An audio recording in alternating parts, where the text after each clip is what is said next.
Vamos expressar um pouco a nossa opinião, a minha opinião, sobre a questão da política e da igreja que estamos vivendo hoje em dia. Nós temos aí Silas Malafaia, né? Silas Malafaia é considerado um bom pregador da palavra do Senhor, mas que tem, nos últimos dias, nas últimas pregações dele, tem cometido muitos equívocos quando ele trouxe vários missionários americanos e esses caras começaram a pedir dinheiro na televisão, né? Alegando uma suposta crise financeira no país e só seria salvo da crise quem participasse do ano R$ 900 para essa campanha deles. Então isso daí você vê um esquema antibíblico. Com essa reforma da Previdência, que com apoio todo do Malafaia, o Malafaia com certeza vai ser beneficiado, porque na gráfica do Malafaia, muitas pessoas foram mandadas embora. Eu sei disso porque eu conheço pessoas que trabalharam nessa gráfica, que mal entraram e foram demitidas. Então o Malafaia passou por um problema. Então todo esse processo da reforma da Previdência, assim como a reforma trabalhista, beneficia o empresariado.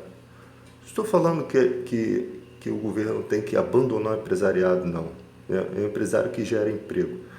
Eu estou falando que não se massacra o trabalhador, não se massacra a aposentadoria da pessoa para beneficiar as empresas. Porque o Brasil não pode triunfar a qualquer preço. Ele não pode triunfar a qualquer preço. E para mim, essa reforma da Previdência é mais para se ter dinheiro, e quando se tem dinheiro na política, se tem poder, para poder comprar todo mundo, como sempre foi. É por isso que quando começam a investigar o filho de Bolsonaro, é lógico que tem que investigar todas as pessoas, também concordo com a reclamação dele. Por que só veio investigar agora? Também concordo com isso.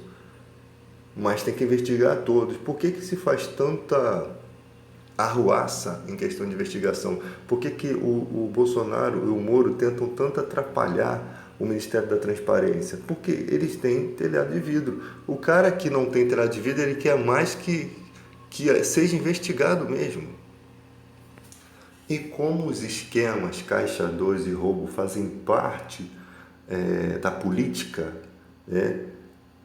tem um monte de gente também a favor desse negócio de não deixar investigar.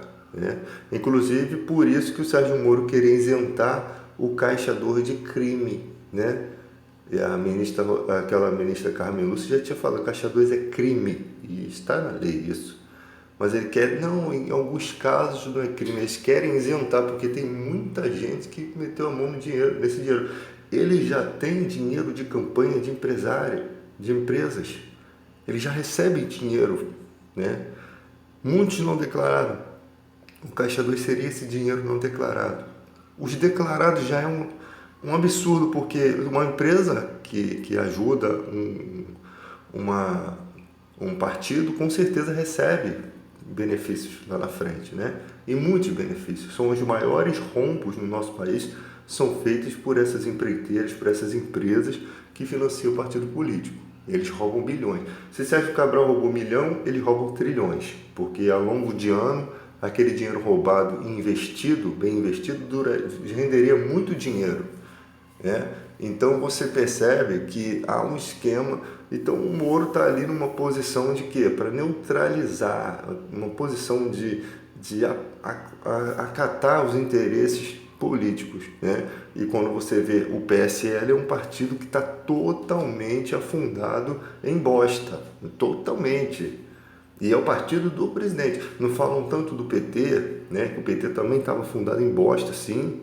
Aí falam, não, foram 13 anos. E a desculpa deles é essa: se vocês assumiram a presidência da República, o governo, não tem que ficar mais dando desculpa não, o Lula já está preso. A Dilma já sofreu o impeachment. Então vocês não tem que ficar jogando a culpa no PT, vocês têm que fazer, se vocês assumem que vão fazer diferente, façam diferente. Mas o problema é que chegaram ali com a bagagem toda suja, cheia de lama. E você vê que o que me causa espanto é como a igreja se posiciona nessas questões. Por quê? Porque se se fala em liberação de armas, antes mesmo de se falar em um posicionamento mais forte, né, no policiamento ostensivo, no investimento na segurança pública, porque tudo que nós estamos vendo hoje foi porque anos e anos sem investimento em segurança pública. Não há necessidade de você andar armado na rua. Eu digo para você, você olha a violência na televisão, dá vontade de você andar armado. Sim, mas isso tem uma consequência. A consequência disso é porque não investiram em segurança pública, não investiram em inteligência, não fizeram os investimentos certos. Se tivessem feito os investimentos certos, o Beltrame não tinha pulado fora da polícia militar. Quando ele viu que os soldados jovens eram jogados lá para as favelas para ficar nas UPPs em contêineres, que aquilo ali não ia ser provisório, que não era interesse dos políticos manter aquilo ali, ele pulou fora. Porque ele viu que a própria política atrapalha, exatamente como aconteceu no filme Tropa de Elite. Né? Tudo bagunçado, porque uma coisa provisória, os caras são militares, eles estão ali de uma questão provisória, mas eles não querem investir esse dinheiro em segurança pública, porque quanto mais se dá poder à segurança pública, mais coisas você tem que gastar dinheiro. É dinheiro com armamento, não vai ter mais aquela questão da Taurus mandar suas armas todas vagabundas para o Brasil, né? E Bolsonaro era o garoto propaganda da Taurus. Porque aí manda as armas que estão com defeito, né? Tipo como se aqui fosse o Paraguai. E aí um monte de policial se machuca com as armas, outros morrem. Então, quando você aumenta a questão da segurança pública, o que acontece? Você tem que ter coletes dentro da validade, você tem que ter armas que funcionam. As maiores reclamações dos policiais é que as armas travavam, que eram armas já sucateadas. Então, essa falta de investimento em segurança pública faz o cidadão de bem pensar que precisa de uma arma. Sim, se continuar assim, vai precisar de uma arma. Até o Enéas era a favor do porte de arma. Mas uma arma na mão de pessoas, de uma sociedade que em qualquer briga é capaz de enfiar a faca no bucho do outro, em qualquer coisa que quer puxar uma arma, até por inveja, gente, os outros matam você. Então, essa arma, você pode pensar assim, na minha mão ela é segura, mas e na mão dos outros? Olha para os teus vizinhos, cara. Olha para os teus amigos. Olha para como eles pensam. Olha para quem eles são. Olha para os seus inimigos. Veja também a quantidade de gente aí que paramilitar, você vai andar armado e um cara desse vai, um grupo te mata, cara. Então tem muita coisa em questão aí. Não é assim sair jogando. Aí você vê a igreja fazendo arminha, pessoas fazendo gesto de arma dentro da igreja. A minha maior revolta foi essa. Porque a casa de Deus não é bagunça.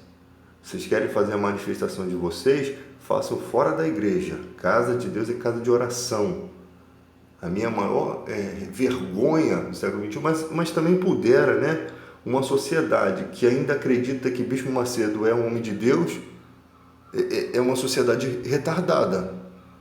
Uma sociedade que vê esses caras pedindo dinheiro na televisão é uma sociedade retardada, né? É uma sociedade retardada. Pessoas dando no carro, um monte de escândalo, pessoas... esses dias a mulher pegou 30 mil reais, doou na igreja, o cara não conseguiu reaver. O pastor prefere ver o casamento fracassado do que devolver o dinheiro. Que pastor é esse? Que homem de Deus é esse? Que amor é esse? Se o amor não busca os seus próprios interesses. Está lá na Bíblia. Então, eles não são evangélicos, não são homens de Deus. Aí você vê o batismo de Bolsonaro, uma farsa. O pastor Everaldo em nenhum momento diz no batismo: o senhor aceita Jesus como seu único e suficiente Salvador? Em nenhum momento. Agora se descobre por que o Bolsonaro está tão ligado aos israelitas. Porque descobriu-se que tem um esquema israelita de impulsionamento de mensagem política, né, feito em Israel para poder contagiar as pessoas, né, com esses disparos de WhatsApp, de marketing político. Aí você descobre, tá voltando os favores. E outra questão mais grave, se o Bolsonaro estiver realmente, eu não sei se é mito ou verdade, realmente ajudando na construção do terceiro templo, ele está ajudando a vinda do anticristo. Aí você que é cristão vai dizer assim, mas o anticristo tem que vir, tem que se cumprir. Tudo bem, mas você como evangélico, você seria logo aquele que vai ajudar na construção do terceiro templo, sabendo que o anticristo vai ser aquele que vai se sentar ali como Deus e vai matar todos os cristãos? Você quer que venha logo essa época? Deixe que se cumpra, mas não por meio de mão de homem de Deus. Vai se cumprir, não na mão do homem de Deus, né? Tem que se cumprir, já que ele se batizou na igreja e se diz homem de Deus, não tinha que estar fazendo isso. Outra coisa, quando Bolsonaro veste uma camisa de brilhante Ustra de Médici, vocês, evangélicos, estão vestindo a mesma camisa, porque ele é um ferrenho e ele manifesta seu apoio a todo tipo de torturador, né? Ele só não veste a de Hitler porque ele tem negócios com Israel, mas ele tem essa vontade, porque ele é aquele apoiador, ele só gosta de gente ruim, cara, né? Tu vê, ele apoia coisas de questões ruins. Não vou nem estar tocando no assunto aqui, mas vocês sabem o que eu estou falando, né? Porque, isso daqui não, isso aqui também estão ajudando o governo. E o Silas Malafaia, ele só tem dedo podre para escolher político. Ele escolheu Aécio, ele é amigo de Eduardo Cunha. É um cara totalmente, um cara que recebe 100 mil de oferta de um político, né? É muito esquisito, se envolvendo em assuntos políticos, ele sendo pastor, ele não é um político, o irmão dele né, é deputado federal, mas ele não é político que se mete tanto nessas questões e sempre apoiando gente que não presta, cara. Sempre apoiando. Quando o Silas Malafaia se encontra com o Crivella, um fica desacatando o outro, né? Na verdade, o Malafaia chama o Crivella disso, daquilo, sabe? E o Crivella fala, você que sabe os interesses que você está buscando. E é uma coisa feia, porque o pastor, cara, no nível dele, conhecido em todo o Brasil, por que se troca tanta farpa, né? Por que troca tanta farpa? É esquisito, cara. Não tem mansidão nenhuma, né? Quando fala no tom de ameaça, como se estivesse dando um sermão. Então é isso que você vê aí, isso que a gente está vendo aí hoje em dia, né? Aí sempre falo, cara, nós tínhamos Ciro Gomes, um cara formado em Harvard, um cara que o diploma dele nem é falso igual do Wilson Witts, não, né? Não é igual do diploma do Dallagnol em Harvard, que é falso, não. Um cara formado em Harvard, professor de Direito Constitucional, cara, 38 anos de política, sem nenhuma mancha, o melhor superávit da história como ministro, ganhador do prêmio de combate à mortalidade infantil, né? O cara que, nos seus debates, o cara se mostra intelectual, o cara entende economia, o cara massacra esse povo da MBL, ninguém vai no debate com ele, se for é massacrado, ele está disposto a... Ele dá a cara a tapa. Uma coisa que você vai entender do Ciro Gomes, o Ciro Gomes respeita os seus eleitores. O Bolsonaro deu um tiro no pé quando ele tirou o dinheiro da educação aí das faculdades.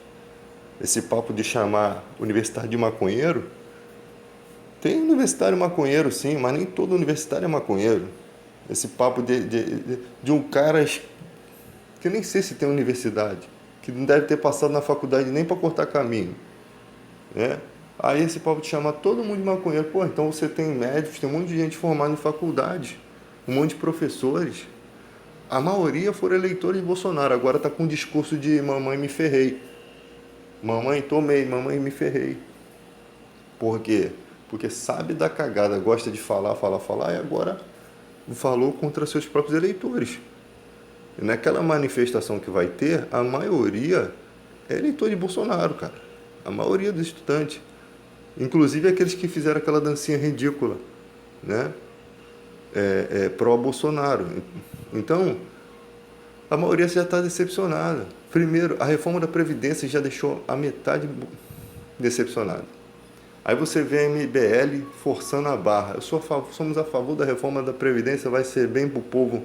Cara, descarta, tira esse lixo de MBL do seu conceito de estudo, cara. Tira, porque eles são igual o PSOL. Pegou uma galera ali que acredita que cheirar pó royal faz bem, eles começam a apoiar, eles apoiam as minorias. Por quê? Porque eles não têm como ganhar nas maiorias, então eles querem é voto. A MBL é igualzinho. Ela muda, ela dança conforme a música tá tocando. Pula de galho em galho. Esse Kim Katakoquinho aí, sei lá que nome desse japonês maluco, não ganha um debate contra os ministros de Ciro Gomes. Foi no debate, não sabia nem do que estava falando quando comparava a economia do Brasil com a economia dos Estados Unidos. Cara perdido, né? Não, é pior que ele toma uma surra e ele ainda sai do debate como se fosse vitorioso. Isso que me deixa revoltado, porque ele não ganha nada. Acho que ele não ganha nem em casa. E a gente já sabe a opinião do Bolsonaro acerca do Bilal, né? Do japonês. Já, a coisa ridícula, né, cara? O cara fazer um comentário daquele, né? Imagina se ele faz pouquinho ainda em MBL. Eu ia achar muito engraçado. Mas é ridículo, entende? Então, cara, esse negócio da igreja fazendo campanha política, abraçando corruptos, fazendo campanha política dentro da igreja, isso é uma vergonha, cara. Isso é uma vergonha. Vocês pensam que eu não sei, mas o Bispo Macedo não ia apoiar Bolsonaro. Possivelmente o Bispo Macedo ia apoiar o Haddad. E em um tempo ele chegou, avisou seus pastores transmitiram para a Universal. Agora o Bispo Macedo está apoiando o Bolsonaro. Tipo assim, vocês já sabem quem votar, né? É a espada do Thundercat. Todo mundo votar no mesmo cara. E aí você vê, as pessoas da Universal ficaram sem entender nada. E apoiaram, porque afinal é o seu bispo, né? Na mente deles é um homem de Deus. E você não vê nada de homem de Deus. Eu só sei que a última vez que um político, que o Bispo Macedo apoiou um presidente foi o Collor. E com isso conseguiu a concessão da Record, né? Aquele pastor Renato Suede, ele doou seus direitos autorais, não sei se foram 20 milhões, para a compra da Rede Record, né? Talvez nem tenha precisado desse dinheiro, eles embolsaram esse dinheiro, porque eles já tinham conseguido a concessão com o Collor. E aí o Renato Suede conta em depoimento que foi lá todo feliz, nossa, agora nós vamos ter uma emissora para ser exclusivamente de Deus. E ele viu que o povo já estava fugindo, já estava o rosto se modificando, não tinham o mesmo entusiasmo que ele. E aí se descobriu que a Rede Record ia ser esse lixo que é hoje aí, né? O que salva um pouquinho da Rede Record são as reportagens, né? Escreve um monte de coisa errada na tela ali, né? Mas o que salva um pouquinho é a reportagem, pessoas que a gente gosta, Tino Júnior, né? Tivemos o Marcelo Rezende, o que faleceu, tivemos muita gente não sabe, mas o Wagner Moura também faleceu. Wagner Moura não, esqueci o nome dele,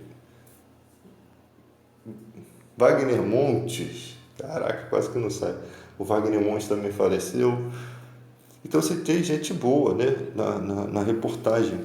Quando o Wagner Montes surgiu, era uma maneira de fazer reportagem diferente, né? Mas só que tem muita programação lixo, teve muita novela lixo. Aí agora, para tentar maquiar alguma coisa, né, eles colocam a história de Jesus totalmente deturpada, né? Um monte de ficção, né? Mas é assim, né? Eu acho que a emissora não é aquilo que deveria ter sido. Então, você viu me engano. Agora eu fico pensando, será que prometeram também alguma concessão ao Silas Malafaia? Porque tu acha que ele não é doido para ter uma emissora de televisão? Logo ele que gasta milhões, são 25 anos ininterruptos no ar, pagando milhões para a emissora. Então, esse cara fala muito, né?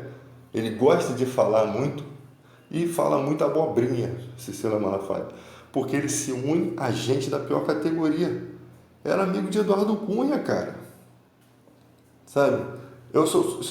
Cara, a gente tem que ser mais amigo do nosso país do que das pessoas. Você pode ser amigo de quem quer que seja. Você nem é obrigado a deixar a sua amizade. Mas se teu amigo vacila, eu venho em rede nacional e falo, ó, é meu amigo, vacilou, tá preso, entendeu? Agora, eu não vou ficar defendendo um corrupto não, cara. Entende? Aí o que me mais revoltou foi o batismo de Bolsonaro. Isso me revoltou. Porque ele não é evangélico. A igreja não pode aceitar batismo de pessoas que realmente não querem ser de Jesus, tá? Ele não demonstra. Quando você veio para Jesus, você já demonstrava fé, você tem que crer primeiro. Quem crê e for batizado será salvo. Você tem que crer primeiro, você não tem que se batizar para depois ser salvo. Você tem que acreditar em Jesus, você se batiza como um ato de compromisso com aquilo que você já crê. Aí chega no batismo, o pastor Everaldo fala assim, você crê que Jesus é o Filho de Deus? Você crê que Ele veio salvar o mundo? Eu te batizo. Você aceita Jesus como seu único e suficiente Salvador? Essa seria a pergunta. Estamos cansados de ver batismo. Estamos enjoados de ver batismo. Porque se a pessoa acreditar que Jesus existe, ninguém pode dizer Senhor Jesus se não for pelo Espírito Santo. Se Deus não iluminou, filho, não adianta. Não adianta forçar a barra. A pessoa vem para Jesus porque já foi feita uma transformação. O batismo é um ato simbólico, que é ligado na terra, é ligado no céu. É um ato simbólico. Jesus já cria em Deus, ele é o Filho de Deus e ele se batiza. Ele precisa se batizar para dar o exemplo. Mas ele já cria em Deus. Ninguém se batiza se não crê. Você vê lá na história bíblica do profeta, do homem de Deus, Filipe, quando ele corre lá na carruagem, e ali tem um eunuco lendo a palavra, ele explica a palavra, você sabe o que ele está lendo, você entende? Como que eu vou entender se não há quem me ensine? E ali Filipe fica conversando com ele, aí ele fala assim, aqui tem água, me é lícito, posso ser batizado? Apenas um córrego de água que estava passando.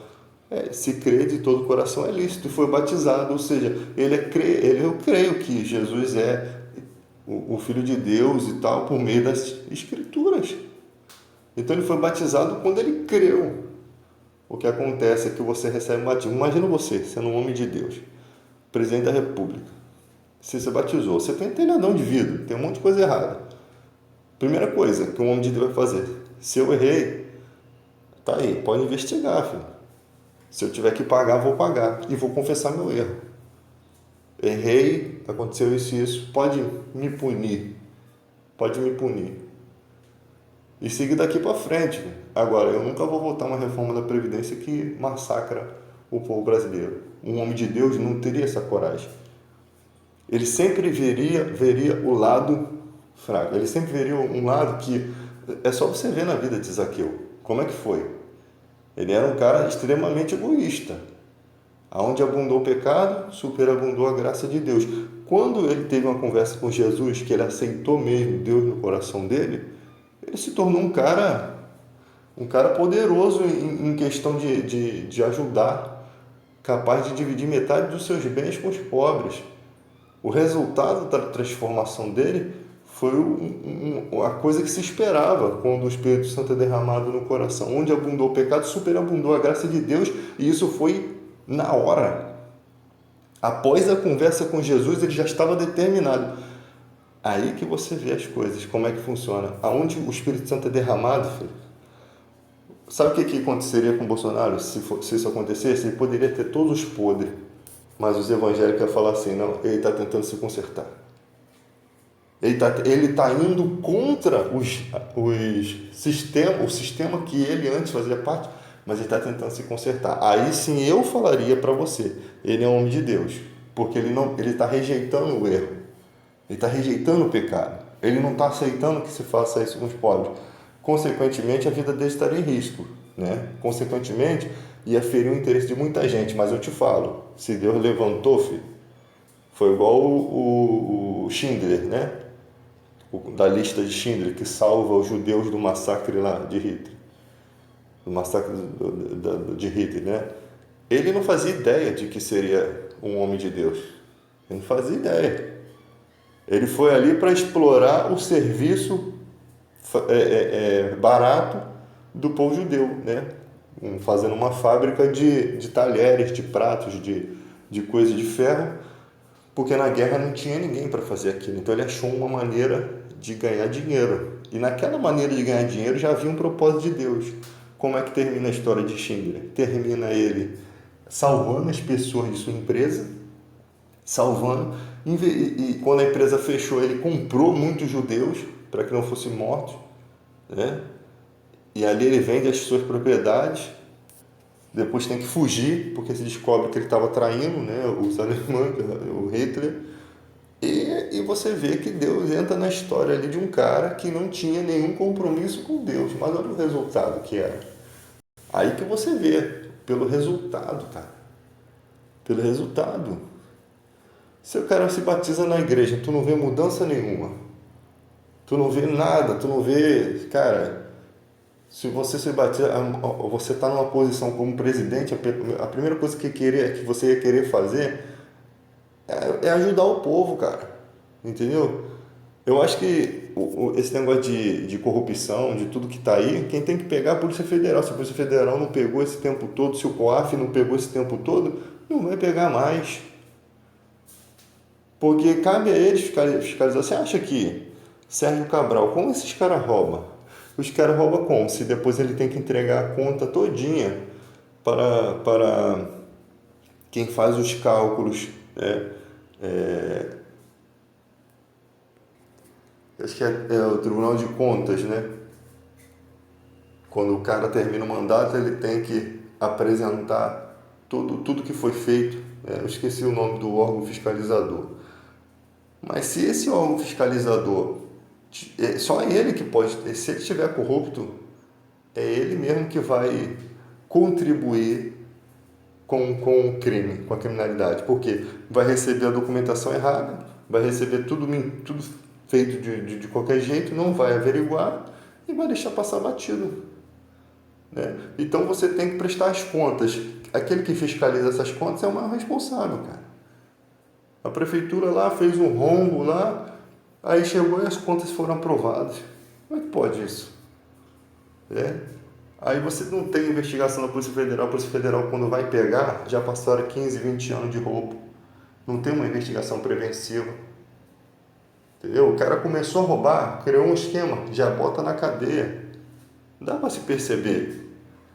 Por isso que eles outros reclamam. Por que agora estão investigando o Flávio Bolsonaro se tantos anos ele estava aí na política? É o que acontece com todos os políticos. Estão tantos anos aí, por que o COAF só pega agora? Entende isso? Porque é um jogo de interesse. Realmente tem uma jogada de interesse nisso. Por mais que a gente quer que os caras sejam presos, realmente a pergunta é boa. É válida. Por que agora? Entendeu? Aí a desculpa, não, estão querendo ferir o meu presidente, estão querendo atacar ele. Meu irmão, se você roubou, se você fez errado, você deu a oportunidade de ser investigado. Você deu a oportunidade, porque quando você tem a vida limpa, você não tem que temer.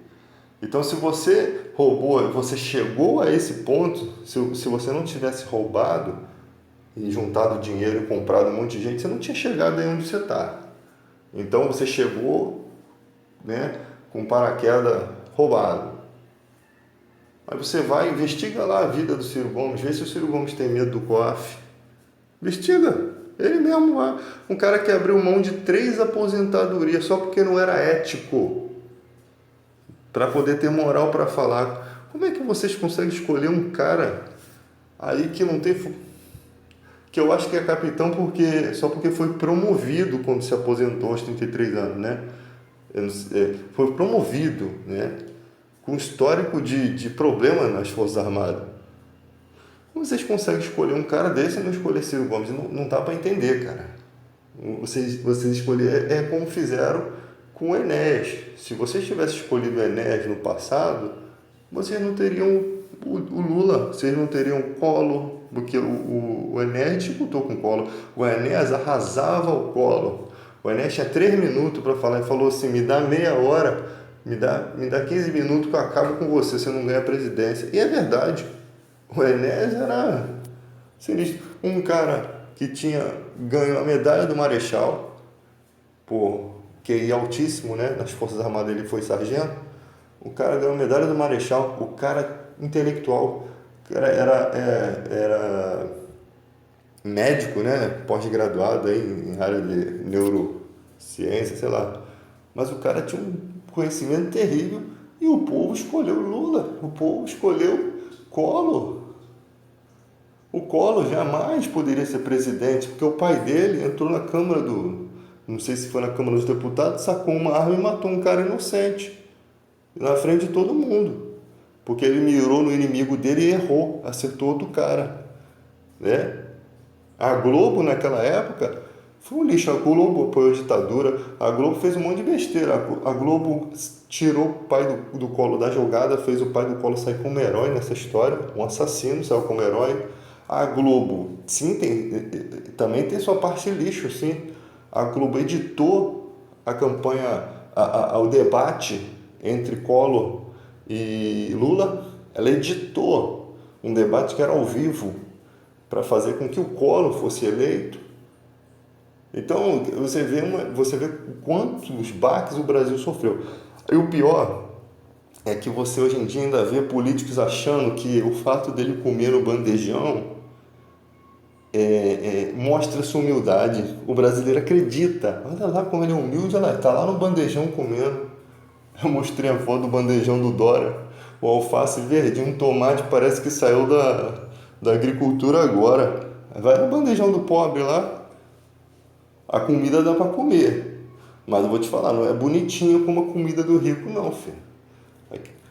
Eu almocei aqui, é boa comida, ainda leva a traversinha lá. Você acha que isso é real, cara? Um cara desse que não levanta, que na hora de mostrar a carteira de trabalho só mostra a parte da frente, nunca trabalhou, você acha que é real? Cara, um playboy político. Esses caras não têm noção. Aí ia lá ele ia muito nesse negócio de ônibus, né? Aí ia lá o prefeito vai lá no ônibus. Aí já descobriu, o próprio povo descobriu que já eles avisavam para as empresas de ônibus que estavam indo lá, para as empresas poder acertar tudo direitinho, para poder exaltar as empresas, para poder também ele aparecer como bom samaritano. Ah, vai pro inferno, cara. Come você a ração que você fez, como você é o bonzo que você tentou fazer com o resto de alimento de restaurante. Sabe o que eu gosto muito de Deus nesse aspecto? Porque o cara pode ter dinheiro, pode ter tudo, mas Deus não dá sabedoria pro cara. O cara é um idiota. O cara fica na idiotice. O cara que dava banho mendigo em São Paulo, mandava jogar água fria. Uma própria mulher lá que trabalhava para ele falou: não dá para trabalhar com Dória. Ele fala somente assim: eu quero que aconteça assim, assim, assim, você se vira. Ou tipo assim, sabe aquele patrão que chega pra tu e fala assim: ó, eu quero que 2 mais 2 seja 5, se não der 5 eu te boto no olho da rua. É isso que ele faz. Lógico que você vai ver as pessoas que não querem perder seus empregos desesperada, né? Atitude desesperada gera situações desesperadoras, horríveis. Esse cara é um carrasco, cara. Ele não tem poder de administrar porcaria nenhuma. Ele consegue tudo com dinheiro. Com dinheiro é fácil, né? Mas você sempre vê um joguinho de interesse. Esse próprio esquema de processar alimentos já tinha gente dele na jogada. Você cria uma ração, cara. Pelo amor de Deus, onde você tá com a cabeça? Criar uma ração para dar pro mendigo, para mandar pro Nordeste, ainda bota uma santinha para poder motivar as pessoas para dizer: não, eu sou religioso, votem em mim, eu tô alimentando vocês, é a fé. Cara, é uma hipocrisia deslavada, cara. Eu dou graças a Deus porque quando eu olho pessoas debatendo, eu vejo muita gente. O cara pode não ter universidade, pode não ter tudo, mas o cara é patriota e é ético. Ele não está discutindo política para beneficiar ele, a sua empresa. Como tem muita gente no Brasil aí defendendo o Bolsonaro por conta das questões empresariais. O cara é microempresário, reforma da Previdência, reforma trabalhista, vai mexer com quem? Com os funcionários. O Bolsonaro foi o único deputado que votou contra a PEC das domésticas. Por quê? Quantas empregadas domésticas o cara tem? Quantas empregadas domésticas os políticos lá de dentro têm? Porque a empregada doméstica não é só aquela mulher que faz a faxina na sua casa, não. Tem jardineiro que é empregado doméstico, tem motorista que é empregado doméstico, depende de como ele atua na tua casa. Aí você chega na casa de um deputado, você tem 5 funcionários empregados domésticos. Aí aquilo ali é um enxugamento de folha de pagamento, né? Não precisa pagar isso, não precisa pagar aquilo. Agora, com a empregada doméstica tendo o seu direito, tem que ter hora para entrar, hora para sair, como todo trabalhador, gente. O nosso país é tão lixo nessa questão que a empregada doméstica, segundo a Constituição, diz na carteira de trabalho lá, que todo trabalhador tem os mesmos direitos. O trabalhador de carteira assinada tem que ter os mesmos direitos. Mas elas viviam em regime semi-escravo.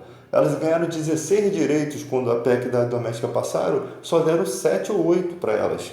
O resto engavetaram. Elas ganham direito ainda é engavetado. Então é hora de a gente pensar, cara. Como é que um cara desse votou contra a PEC das domésticas? E se fosse hoje, ele como evangélico, votaria a mesma coisa? A opinião dele não muda. Se ele tiver que botar a camisa de Médici, ele vai botar. Como é que você apoia um torturador? Me diz para mim, como é que a igreja aceita isso? Como é que a igreja aceita isso? Eu não conseguiria apoiar um cara que ele pode ser meu melhor amigo. Ele pode ser o pastor da minha igreja. Se ele começar a apoiar torturador, eu falo, pelo amor de Deus, amigo, tem alguma coisa errada na sua vida. Você apoiar um torturador é porque sua família não foi torturada. Será que você não tem sensibilidade para entender que tortura foi uma coisa cruel, foi uma coisa ruim? Aí o povo brasileiro que não entende nenhuma história do Brasil, né, nem sequer dá o trabalho de verificar no YouTube, ah não, então só torturou gente que não presta. Aí você tem lá a lista de crianças, mulheres, pessoas que até hoje não acharam o corpo, que não eram pessoas do mal. Porque suspeitava-se que a família do cara era um guerrilheiro e torturava sua família. Aí eu fico olhando assim, a gente tinha o Boechat, que eu acho que a morte dele foi... Alguém mexeu naquele helicóptero ali, porque o cara era um dos maiores ataques contra o Bolsonaro. O cara morre exatamente ali, como aconteceu com o Eduardo Campos, né? O avião dele cai exatamente quando ele ia ser o presidente da República. Estava nítido isso, dava para perceber que ele tinha uma grande chance de ser. O Teoriza Vaz, que o avião cai exatamente quando as coisas iam funcionar de forma diferente. Quando convém, cai um monte de coisa. O Ulisses Guimarães, quando convinha, o helicóptero dele caiu. Ninguém achou nem o corpo, eu acho. Esse país é esquisito, cara. O cara que bota a aeronave no ar consegue derrubar. Deve chegar lá para aquele mecânico lá que deve ser envolvido na maçonaria. Ó, se você não fizer isso aí, a gente mata a tua família. Se tu fizer, ainda tu ganha um dinheiro. O cara bota um treco lá na aeronave, a aeronave desarma na hora que... Daqui a meia hora a aeronave cai. Entendeu? Não sei como é que funciona não, só sei que as pessoas estão morrendo. Só sei que as pessoas estão morrendo quando convém a política. Então, cara, é muito estranho, cara, que nós estamos passando nesse país. É muito estranho. Aí você vê pessoas como Jô Soares, Carlos Alberto de Nóbrega, falando da época da ditadura. Você vê pessoas de respeito, pessoas renomadas. Jô Soares, cara intelectual, né? Carlos Alberto de Nóbrega, respeitado aí no mundo da comédia, né? Da Praça é Nossa. Você vê esses caras falando como era a ditadura e você prefere ouvir a velhinha lá da esquina.